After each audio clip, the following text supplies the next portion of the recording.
E se o que alguém edifica sobre o fundamento é ouro, prata, pedras preciosas, madeira, feno ou palha, a obra de cada um se tornará manifesta, pois o dia a demonstrará, porque será revelada pelo fogo, e o fogo provará qual é a boa obra de cada um.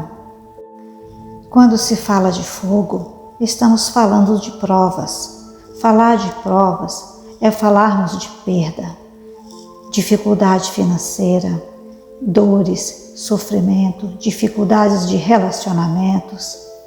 E são tantos os problemas que nós podemos passar, sem contar uma guerra espiritual que temos que travar praticamente todos os dias.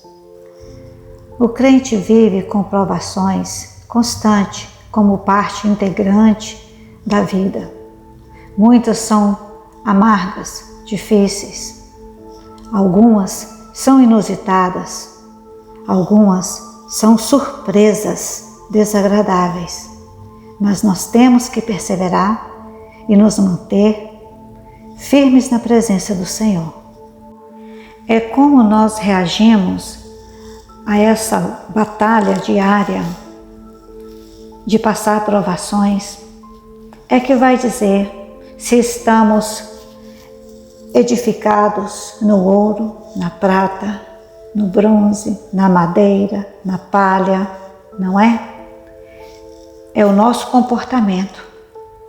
A tendência da carne é questionar a Deus. Por que eu estou passando isso? Por que essa prova não termina?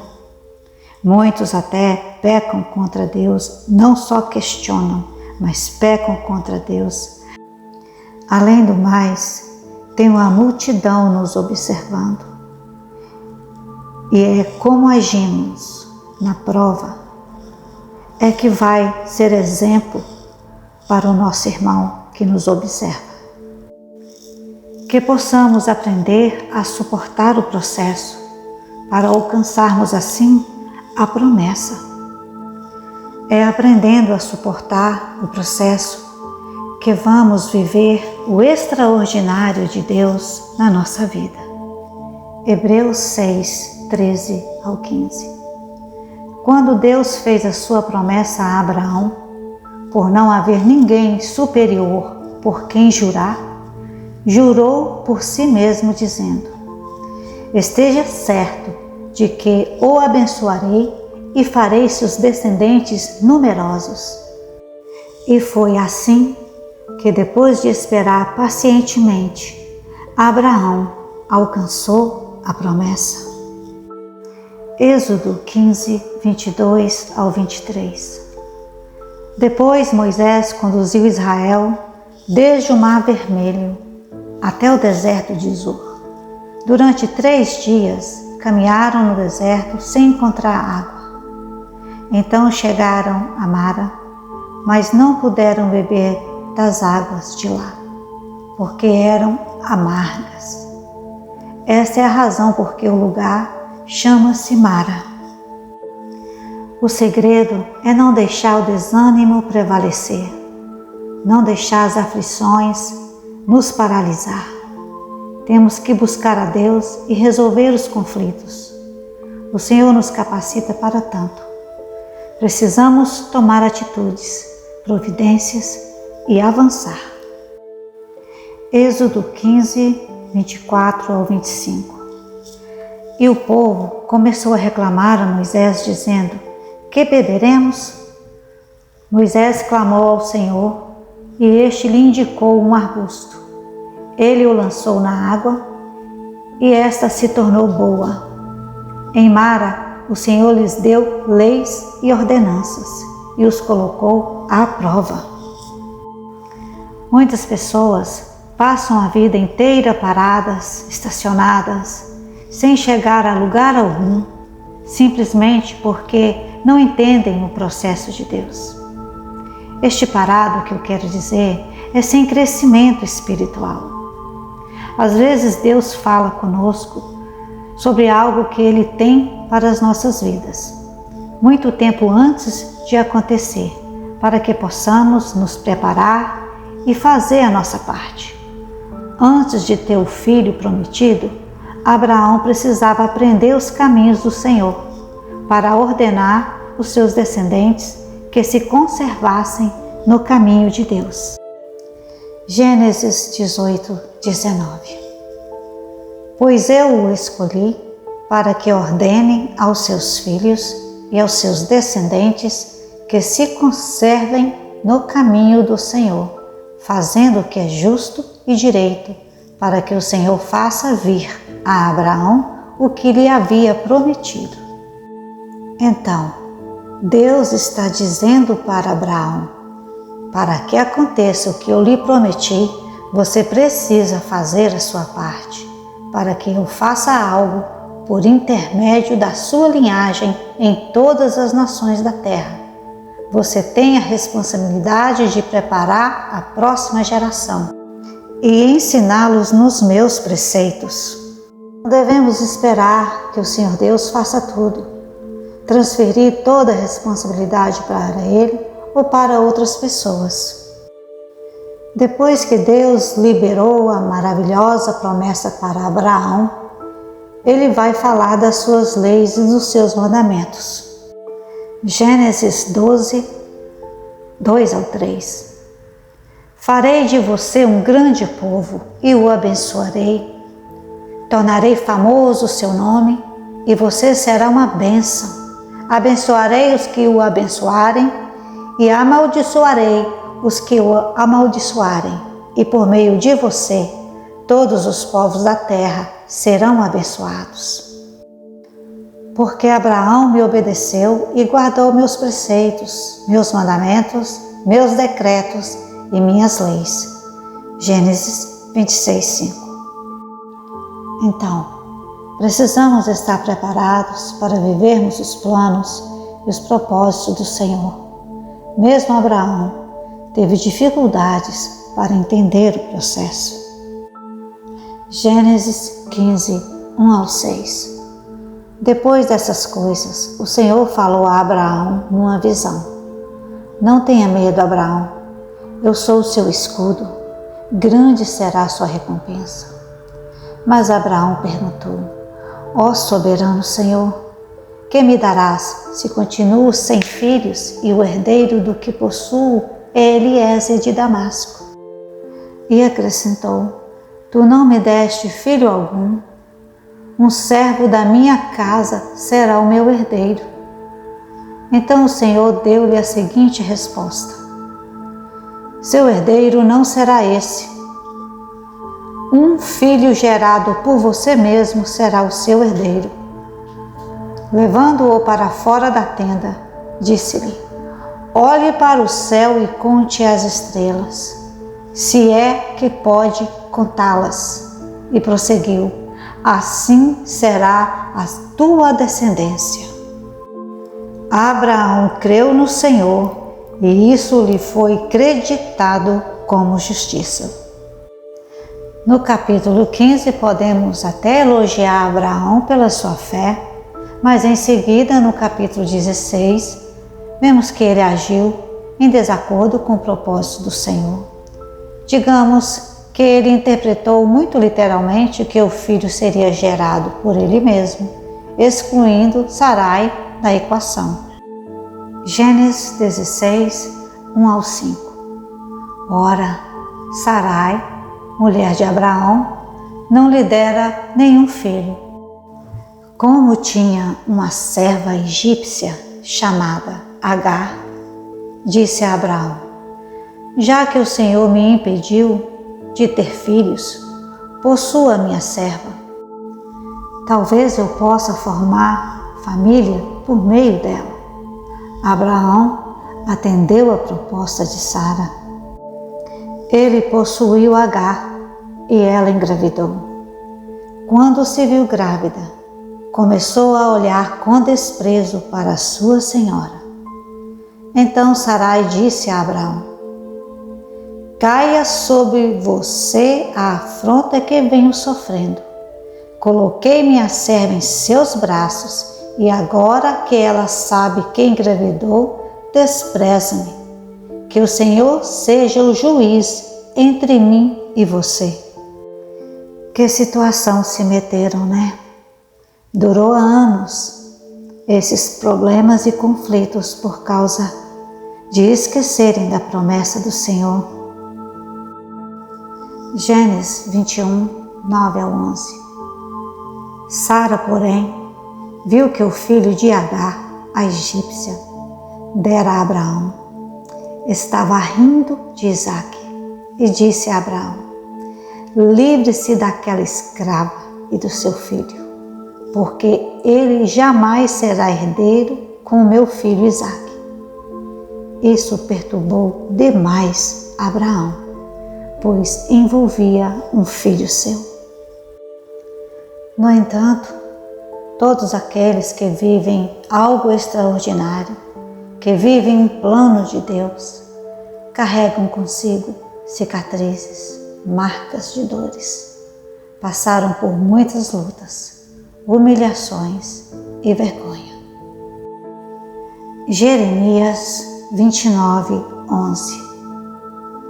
Porque sou eu que conheço os planos que tenho para vocês, diz o Senhor, planos de fazê-los prosperar e não de lhes causar dano, planos de dar-lhes esperança e um futuro. Salmos 126, 5 ao 6. Aqueles que semeiam com lágrimas, com cantos de alegria, colherão. Aquele que sai chorando enquanto lança a semente, voltará com cantos de alegria, trazendo os seus feixes. Mas essas pessoas não falam das aflições e humilhações com luto, com pesar, com vergonha.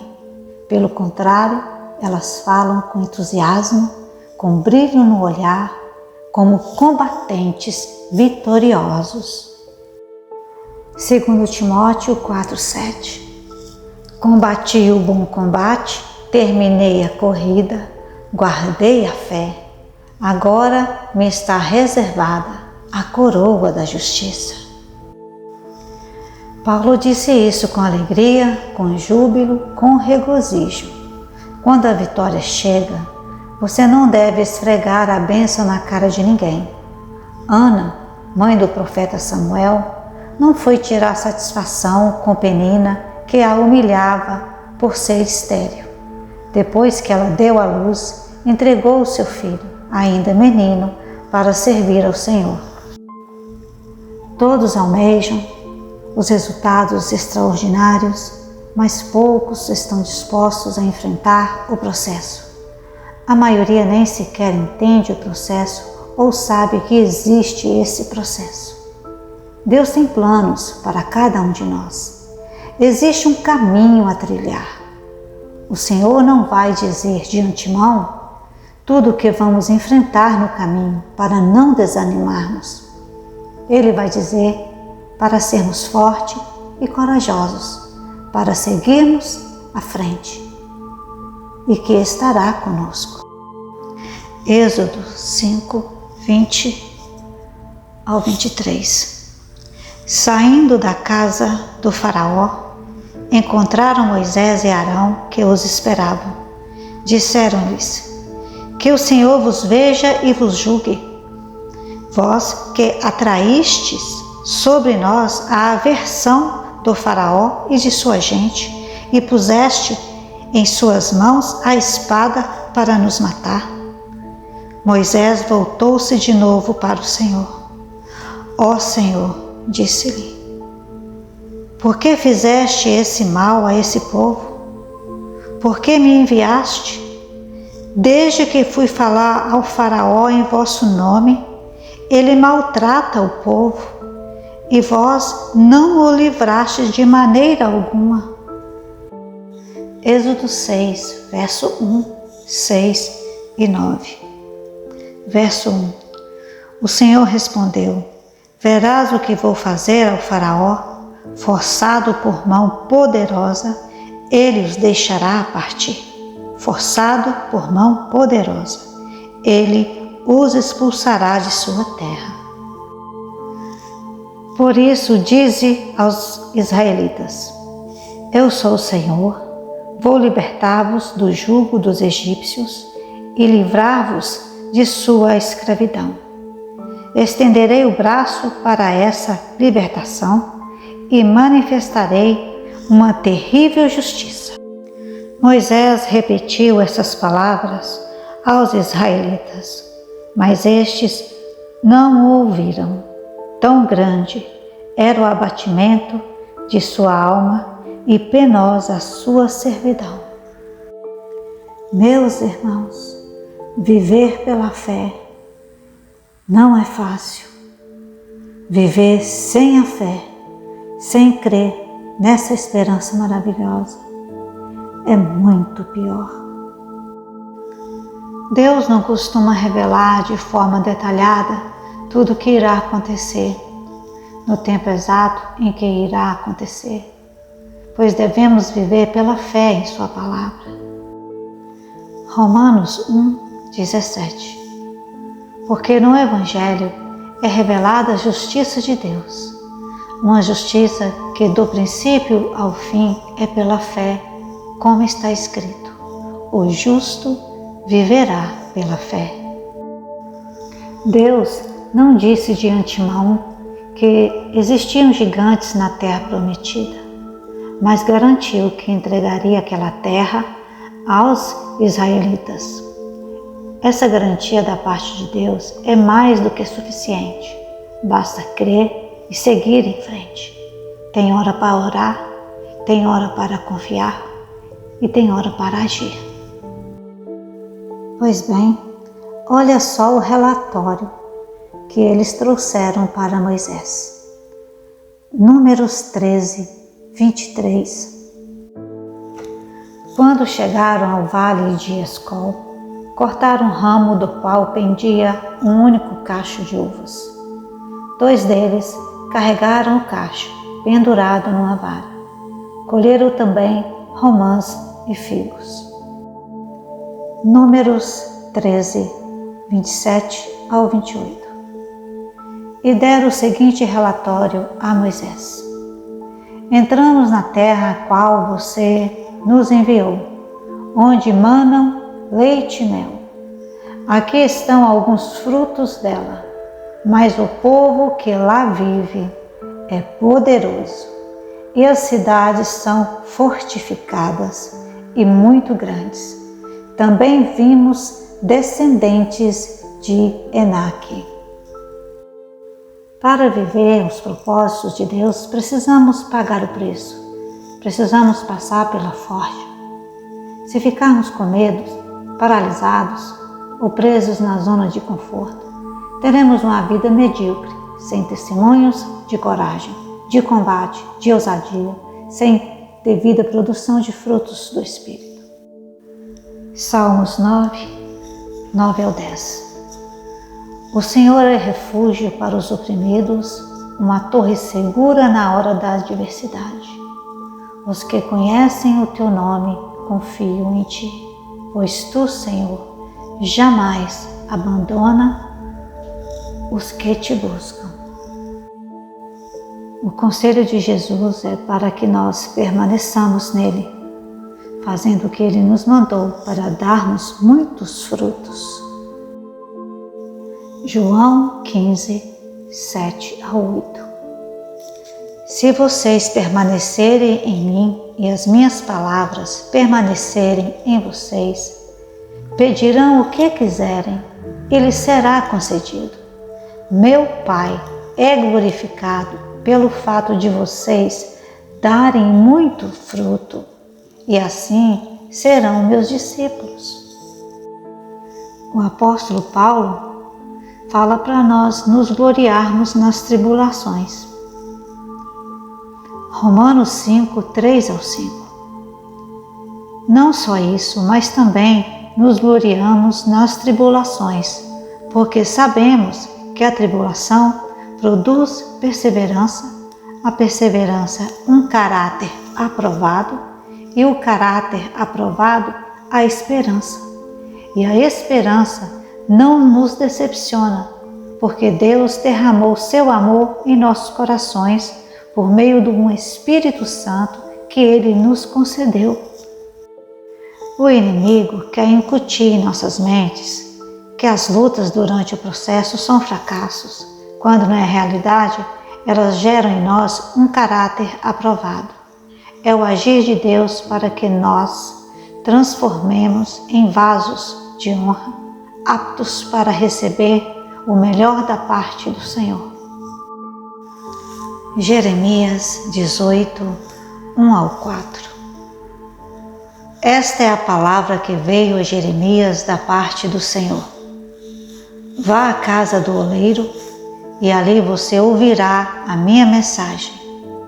Então fui à casa do oleiro e o vi trabalhando com a roda, mas o vaso de barro que ele estava formando se estragou em suas mãos. E ele o refez, moldando outro vaso de acordo com a sua vontade. O carvão somente se transforma em diamante depois de passar por pressão, calor e tempo. A Bíblia diz que o humilhado será exaltado. Se uma pessoa recebe honra sem nunca ter sido provada e humilhada, ela poderá cair facilmente. Ela pensará mais de si mesma, a estrutura psicológica será frágil, a inteligência emocional será baixa. Essa pessoa poderá ficar altiva, orgulhosa, soberba, tornando-se uma presa fácil nas mãos do inimigo. Ela ainda não tem estabilidade. É como o barro ainda úmido que não terminou de ser moldado e não foi colocado no forno. Quem suporta o tempo, o calor e a pressão se torna aquilo que Deus quer e permanece no amor dele por intermédio de Jesus. Quem se torna aquilo que deseja pela força do próprio braço, sem considerar os planos de Deus para a sua vida, ou faz apenas para si. E quem faz apenas para si tem prazo de validade curta. O ego toma conta, a presunção absorve. Além do mais, tal pessoa nunca se sentirá realmente realizada, realmente preenchida. Sempre sentirá que está faltando alguma coisa ou que não atingiu a satisfação esperada. Ela continuará em uma busca frenética, sabe-se lá do que, até a morte, sem a paz que Cristo nos deu, sem completude e felicidade, correndo atrás de breves lapsos temporais de prazer. As cicatrizes profundas que um dia doeram será motivo para glorificar a Deus em sua vida, com obras maiores do que podemos imaginar. O verdadeiro contentamento, em qualquer circunstância, somente é aprendido ao longo do tempo, por aqueles que fazem a vontade do Senhor. Filipenses 4:12. Sei o que é passar necessidade e sei o que é ter fartura. Aprendi o segredo de viver contente em toda e qualquer situação, seja bem alimentado, seja com fome, tendo muito ou passando necessidade. Não a nós, Senhor, nenhuma glória para nós, mas sim ao Teu santo nome, por Teu amor e por Tua fidelidade, ao nosso Deus e Pai, único Deus verdadeiro que habita na luz inacessível, Pai do nosso Senhor e Salvador Jesus Cristo. A Tua palavra é luz que alumia todos os homens. Abre o nosso entendimento, desperta-nos para o conhecimento da Tua palavra, da luz que vem de Ti e da esperança da vida eterna, que por meio da Tua palavra, Senhor e Deus, nos falou o Teu Filho, Jesus, o qual o Senhor o fez Senhor e Rei sobre nós, porque dele, por Ele e para Ele são todas as coisas. Amém.